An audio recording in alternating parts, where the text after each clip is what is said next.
अस्सलाम वालेकुम। अच्छा स्टूडेंट्स, देखें ज़रा, जो लेक्चर नंबर 8 था चैप्टर नंबर 9 का, वो मैंने आप लोगों को डिलीवर किया है, यूट्यूब के ऊपर मौजूद है। वो था डायाफ्रैक्शन के हवाले से कि डायाफ्रैक्शन क्या होती है। तो आज आपका जो नेक्स्ट टॉपिक है उससे अगला 9.9 टॉपिक है, ये है डायाफ्रैक्शन ड्यू टू नैरो स्लिट। तो अब हम देखेंगे कि डायाफ्रैक्शन ड्यू टू नैरो स्लिट क्या होती है। तो अब हम देखेंगे उस डायाफ्रैक्शन को जो मैंने इससे पिछले लेक्चर में आपको बताई है कि डायाफ्रैक्शन क्या होती है। अगेन थोड़ा सा मैं हिंट आपको देता हूँ। बेंडिंग ऑफ वेव्स या बेंडिंग ऑफ लाइट वेव्स, इसको हम कहते हैं डायाफ्रैक्शन। यानी कि जब लाइट आए आगे किसी ऑब्स्टेकल से टकरा कर वो थोड़ा सा बेंड कर जाए तो उसको हम क्या कहते हैं, डायाफ्रैक्शन। अब हम इस डायाफ्रैक्शन को नैरो स्लिट के ऊपर देखेंगे और फिर इसकी एक इंटरफेरेंस हासिल करेंगे स्क्रीन के ऊपर, और आपकी बुक में जो टॉपिक है उसको इंशाल्लाह पूरा कंप्लीट करेंगे शुरू से लेकर एंड तक, और उसका फार्मूला भी जो है वो प्रूव करेंगे, इसके रिज़ल्ट्स भी देखेंगे कि क्या आते हैं। तो सबसे पहले देखें कि ये हमारे पास एक है कन्वेक्स लेंस, ठीक है। इसको हमने इसमें यूज़ किया है कन्वर्जिंग के लिए। रेज़ को हमने क्या करना है, कन्वर्ज करना है। कन्वर्ज करने के लिए हमने जो लेंस यूज़ किया है वो इधर यूज़ किया है कन्वेक्स लेंस। आपको पता है इसका नाम कन्वेक्स इसीलिए है क्योंकि ये रेज़ को क्या करता है, कन्वर्ज करता है। क्लियर। और उसके बाद हमने ये एक स्क्रीन है, इस स्क्रीन के ऊपर जिस तरह हमने डबल स्लिट एक्सपेरिमेंट में भी एक स्क्रीन रखी थी, एक स्क्रीन के ऊपर हम रिजल्ट्स हासिल करते थे, इसी तरह ये हमारे सामने एक स्क्रीन है और ये है लेंस और ये है स्लिट। ये स्लिट इस तरह से हैं, ये एक नैरो स्लिट है बहुत थिन, और ये नैरो स्लिट है, लेकिन इधर मैं थोड़ी जूम करके बनाई हुई है ताकि आप लोगों को समझाऊं। आपकी बुक में भी फिगर इसी तरह की ही बनी हुई है। तो ये है एक नैरो स्लिट, इसके अंदर छोटी छोटी यानी कि ये स्लिट्स जो इनके अंदर यानी कि होल्स हैं, कह लें कि इनमें से रेज़ जो हैं वो पास कर सकती हैं। और रेज़ क्या करेंगी, इन स्लिट के जो किनारे हैं उनसे टकरा कर ये नीचे की तरफ सबसे पहले ये क्या करेगी, डायाफ्रैक्ट करेगी। और ये है इसका सोर्स, यहाँ से ये लाइट आ रही है। तो लाइट जो आती है वो आपको पता है वेव्स की शक्ल में आती है। तो लेकिन इधर हम इसकी रे डायग्राम सिर्फ एक सिंगल रे के तौर पर यूज़ करेंगे। आपकी बुक में भी यही चीज़ बताई गई है कि जो वेव की शक्ल में लाइट आती है, लेकिन स्टूडेंट्स को समझाने के लिए हम वेव्स की शक्ल में अगर बनाएं तो वो बहुत कम्प्लेक्स हो जाता है। इसलिए हम जो लाइट की जो वेव्स आ रही हैं इसको हम ये सिंगल रेज़ में जो है वो तब्दील करके इसको शो करते हैं। दूसरी और चीज़, लाइट की काफ़ी सारी रेज़ जो हैं लेफ़्ट साइड से राइट साइड की तरफ आ रही हैं और इस स्लिट के अंदर से पास कर रही हैं। ये स्लिट क्या है, जिस तरह ये यहाँ से लेकर यहाँ तक ये ओपेक मटेरियल है, दरम्यान में फिर होल होगा, फिर होल होगा, फिर होल होगा। इस तरह से हमने होल किए हुए हैं ताकि उसमें से स्लिट के अंदर के उसमें से लाइट रेज़ क्या है वो पास कर सकें। ठीक हो गया। तो रेज़ काफ़ी सारी आ रही हैं, लेकिन आपकी बुक के अंदर भी जस्ट 9 रेज़ बनाई गई हैं आप लोगों को, स्टूडेंट्स को समझाने के लिए। तो मैं भी इधर 9 रेज़ ही बनाऊंगा जस्ट समझाने के लिए। रेज़ तो वैसे इन्फिनिटली मैनी रेज़ आ रही हैं from left side to right side और इस स्लिट में से पास कर रही हैं। तो ये मैंने आपके सामने 9 रेज़ जो हैं वो बना दी हैं। तो इसको कह लेते हैं रे 1, 2 के बाद 3 और ये 4 के बाद ये 5, 6 और 7, 8 और ये होगी इसकी 9th रे। ये टोटल आपके सामने 9 रेज़ बन गई हैं।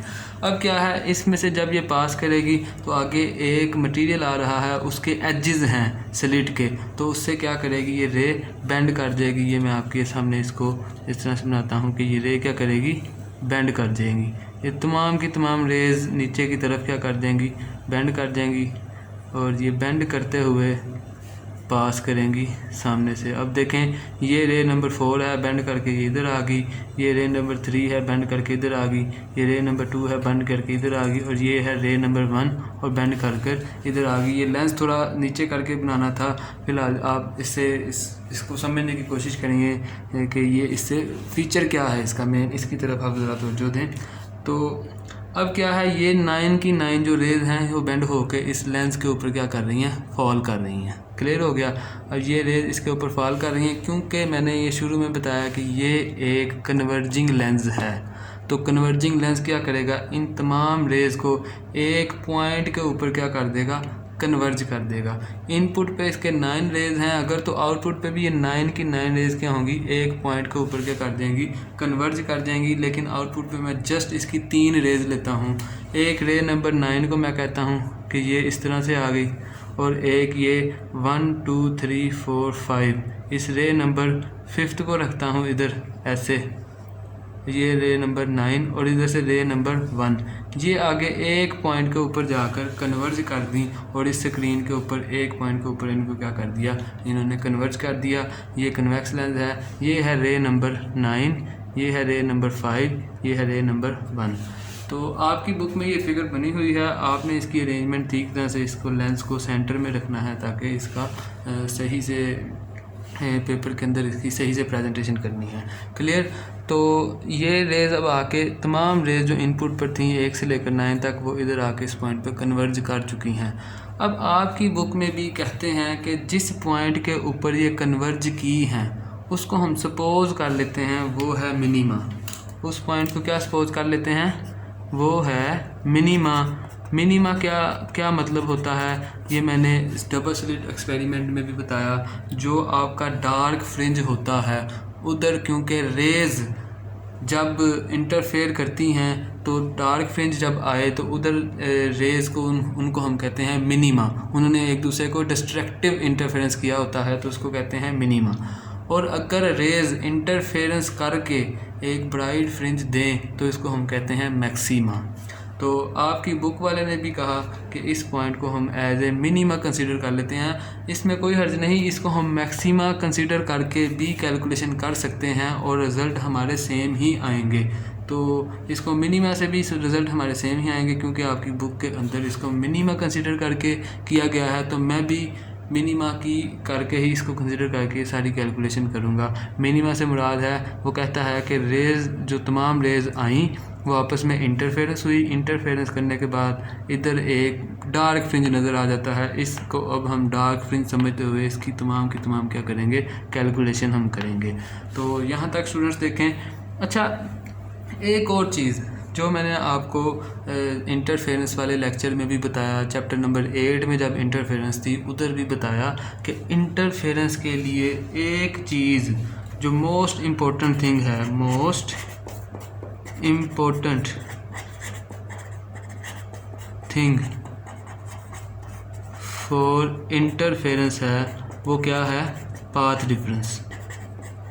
इंटरफेरेंस के लिए सबसे जो अहम चीज़ है वो होता है आपका रेज़ का पाथ डिफरेंस। जब तक पाथ डिफरेंस नहीं होगा इंटरफेरेंस का फिनोमेना अकर नहीं होगा।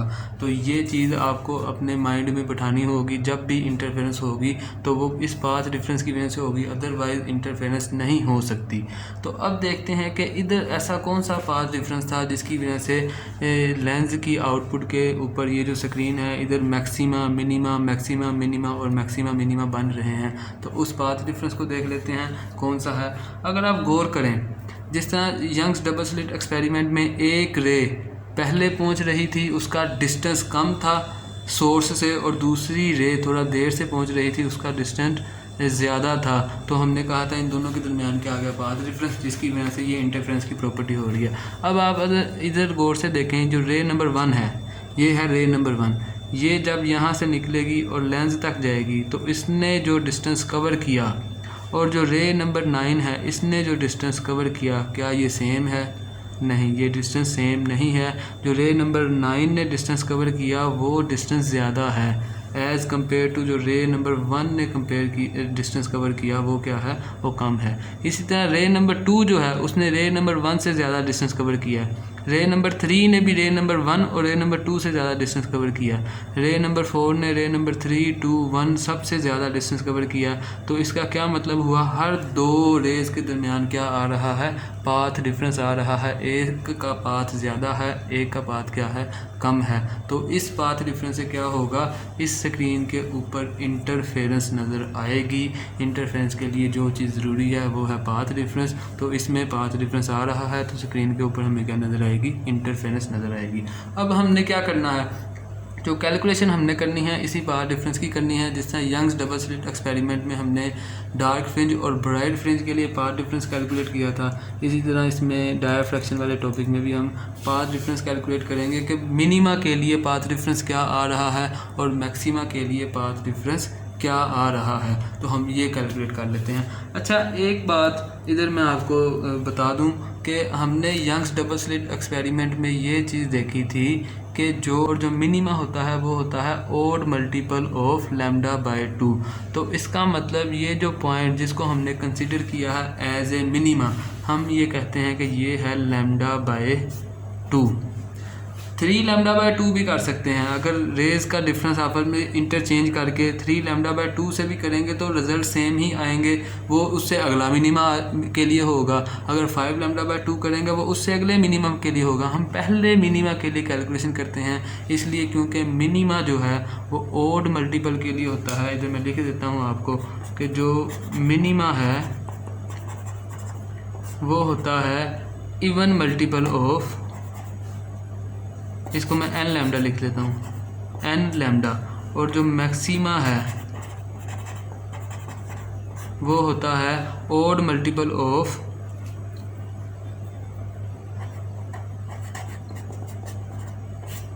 Lambda by 2। तो ये हम आपकी बुक वाले ने कहा सपोज़ करें ये एक है मिनिमा, और मैंने कहा कि ठीक है हम एक मिनिमा को सपोज़ करते हैं, इसके ऊपर ही कैलकुलेशन करते हैं, और ये पहला मिनिमा हमारा, और ये किस पे है लैम्डा बाय 2। तो अब ये जहन में रखें ये किस रिज़ल्ट की वजह से आ रहा है लैम्डा बाय 2। अभी हम जब कैलकुलेशन करेंगे ये वहाँ पर यूज़ होगी ये वाली चीज़। तो अच्छा, पाथ डिफरेंस वाली हम बात कर रहे थे कि जो पाथ डिफरेंस है जब तक नहीं आएगा इंटरफेरेंस नहीं होगी। तो इसका पाथ डिफरेंस हम देख लेते हैं। अगर यहाँ से एक परपेंडिकुलर ड्रा किया जाए, इस पॉइंट के ऊपर एक परपेंडिकुलर अगर हम ड्रा करें यहाँ से लेकर रे नंबर 9 तक, तो वो कुछ इस तरह से जाएगा परपेंडिकुलर ये। अब अगर देखें तो यहाँ से लेकर यहाँ तक, यहाँ से लेकर यहाँ तक, यहाँ से तमाम रेज़ का आपस में डिस्टेंस क्या है वो बिल्कुल सेम है। क्लियर? तमाम रेज़ का आपस में डिस्टेंस क्या आ जाएगा, बिल्कुल सेम आ जाएगा। तो अब इसमें तमाम यहाँ से लेकर यहाँ तक तमाम रेज आपस में सेम है। तो जो पाथ डिफरेंस आ रहा था वो ये है। रे नंबर 1 बिल्कुल पॉइंट यहाँ से स्टार्ट हो रहा है। रे नंबर 2 का जो पाथ डिफरेंस है वो यहाँ से लेकर इतना है। रे नंबर 3 के लिए जो ये है इसका पाथ डिफरेंस यहाँ से लेकर इतना है। रे नंबर 4 का पाथ डिफरेंस यहाँ से इतना है। 5 का यहाँ से इतना है। 6 का और 9 का क्या है, सबसे ज़्यादा पाथ डिफरेंस है। तो इस पाथ डिफरेंस की ही वजह से इसके ऊपर क्या हो रही थी, इंटरफेरेंस हो रही थी। अब अगर आप गौर करें, अच्छा इसमें हम एक काम करते हैं कि 1 से लेकर 9 तक ये रेज हैं, तो हम करते हैं इसकी कैलकुलेशन। मैं आपको ये कह लेता हूँ, आपकी बुक ने भी इसी चीज़ को सपोज किया कि इस रे नंबर 9 से, यानी कि पूरी स्लिट्स, जो स्लिट वाला पोर्शन है उसका आपस में डिस्टेंस क्या है, d है। जिस तरह हमने यंग्स डबल स्लिट एक्सपेरिमेंट में भी देखा था, हमने ए से स्लिट ए से होल बी तक का जो डिस्टेंस लिया था वो हमने रखा था d। तो इसी तरह हम इसको भी यहाँ से लेकर यहाँ तक जो डिस्टेंस रखते हैं इसको रख लेते हैं d। इसको पॉइंट b का नाम दे देते हैं और इसको पॉइंट a का नाम दे देते हैं। और यहाँ से जो हमने इसके ऊपर परपेंडिकुलर ड्रा किया है इसको पॉइंट c का नाम दे देते हैं। तो अब आप अगर गौर करें तो हमारे पास ये एक ट्राई एंगल बन गई है। ये मैं ट्राई एंगल शो करता हूँ। ये एक क्या बन गई है, ट्राई एंगल। ये इसको मैं इस तरह हाईलाइट कर देता हूँ। ये हमारे पास क्या बन गई है, एक ट्राई एंगल। तो अगर हम इस ट्राई एंगल को सोल्व करें तो हमें हमारा जो पाथ डिफरेंस है यहाँ से लेकर यहाँ तक का डिस्टेंस वो मिल जाएगा। तो क्लियर? तो आपकी बुक वाले ने क्या किया है, उसने 1 से लेकर 9 तक रेज की कैलकुलेशन नहीं की। अगर हम 1 से 9 तक की भी कैलकुलेशन करें तो मैं आपको ये बात बताता हूँ, मैं किसी और टॉपिक में 1 से 9 तक की कैलकुलेशन से भी आपको प्रूव कर दूंगा। यहाँ मैक्सिमा सपोज करके भी आपको यही फार्मूला जो अभी मैं प्रूव करने वाला हूँ प्रूव कर दूंगा। लेकिन अभी हम रहते हैं सिर्फ अपनी बुक तक कि बुक वाले ने क्या किया है, ताकि आपका टॉपिक जो है वो क्लियर हो सके।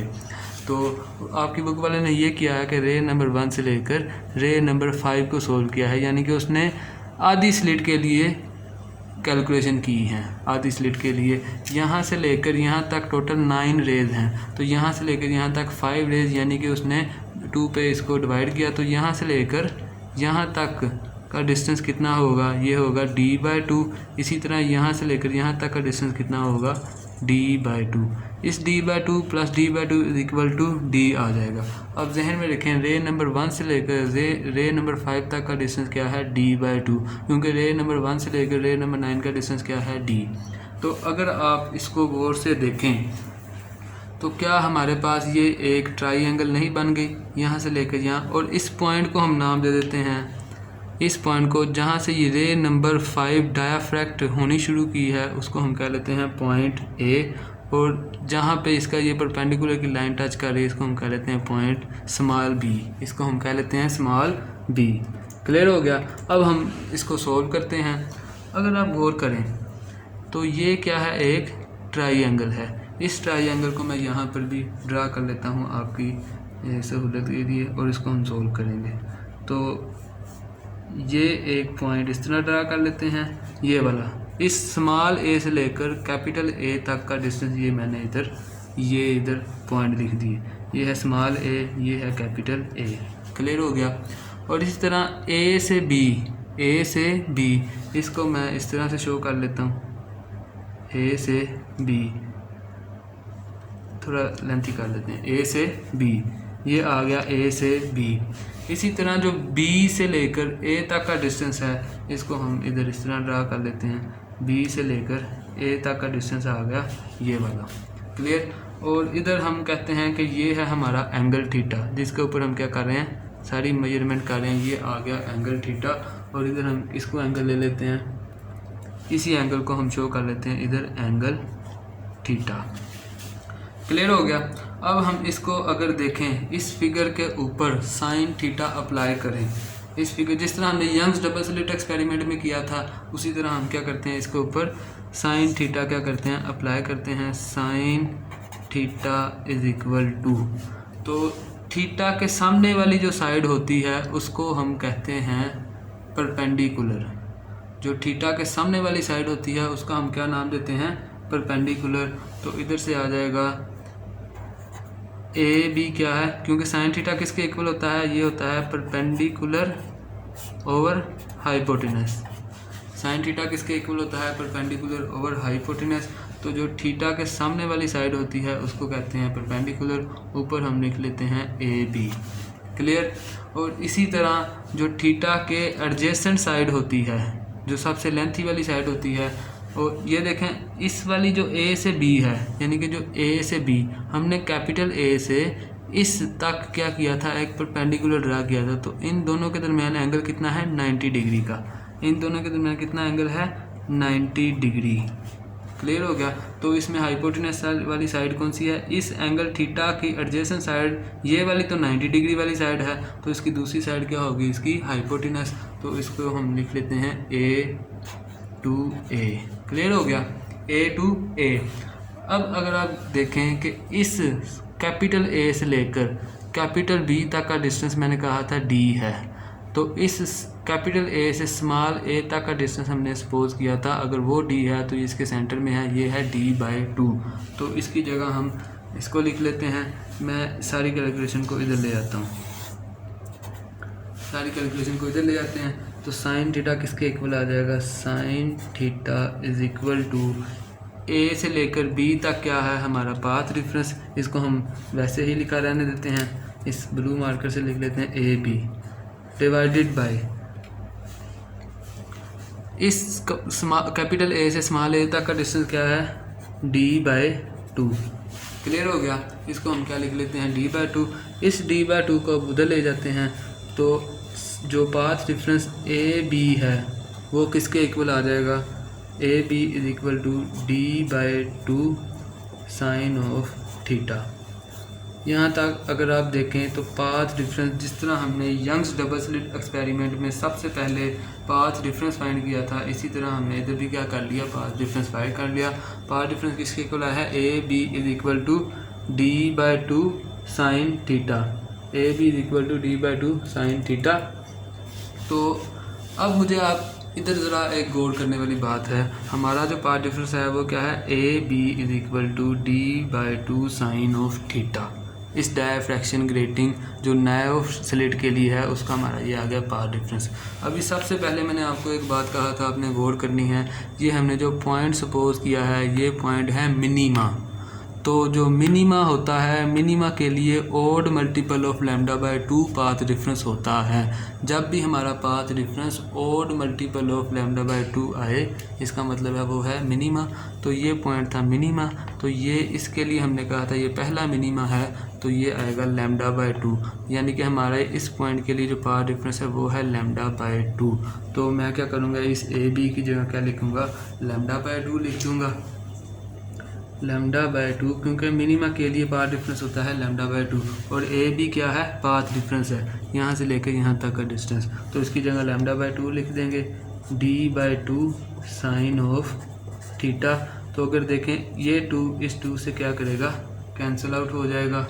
जब ये इससे कैंसिल आउट होगा तो फाइनल फार्मूला हमारा क्या आ जाएगा, वो आ जाएगा D sine theta is equal to lambda.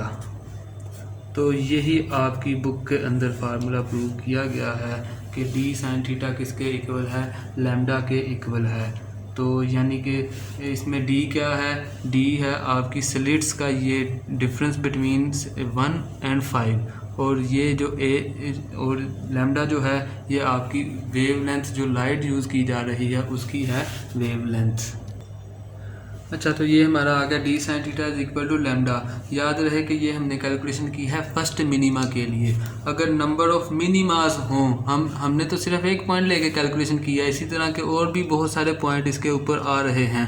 तो उनके लिए हमारा जैसे जैसे वो वैल्यू पुट करते जाएंगे वो आंसर उसके आते जाएंगे, तो हमारी इक्वेशन क्या हो जाएगी, एम ये है सिर्फ एक मिनीमा के लिए। अगर हमारे पास m नंबर ऑफ मिनीमा और m नंबर ऑफ मैक्सिमा आ जाए, यानी कि डिफरेंट फ्रिंजेस आ जाएं, तो उसके लिए हमारा फार्मूला क्या हो जाएगा, D sine theta is equal to m lambda. तो ये आपका फाइनल फार्मूला आ गया। इसमें m क्या है, नंबर ऑफ फ्रिंजेस।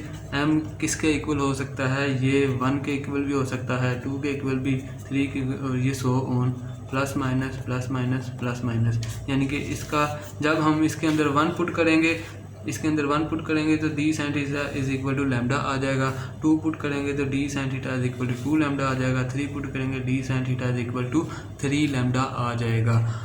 अब मैं अगर आपको इधर एक बात समझाऊं कि जब मैंने इस पॉइंट को लिया था तो लैम्डा बाय 2 पुट किया था। अगर मैं सपोज कर लूँ मैं दूसरा मिनीमा सपोज करता तो मैं इधर लिखता 3 लैम्डा बाय 2, तो मेरा आंसर आना था D sine theta is equal to 2 lambda, यानी कि मेरा आंसर इस m इज इक्वल टू 2 के लिए आना था। लेकिन आपकी बुक के अंदर जो प्रूव किया गया था इसको फर्स्ट मिनीमा कंसीडर करके प्रूव किया था, इसलिए हमारा फार्मूला आया D sine theta is equal to lambda. तो मैं मज़ीद आपको बुक से हटकर वो प्रूव नहीं करना चाह रहा था कि आप कंफ्यूज ना हो जाएं, इसलिए मैं उतना ही करता हूँ जितना आपकी बुक के अंदर मौजूद है। तो उसके लिए मैं अलग से कोई टॉपिक यानी कि लेक्चर बना के अपलोड कर दूँगा। अच्छा देखें, आपकी बुक के अंदर ये जो सारी डायफ्रैक्शन हुई उसके बाद ये जो इंटरफेरेंस के रिज़ल्ट आए, आपकी बुक के अंदर जो इंटरफेरेंस का रिज़ल्ट है वो कुछ इस तरह से है।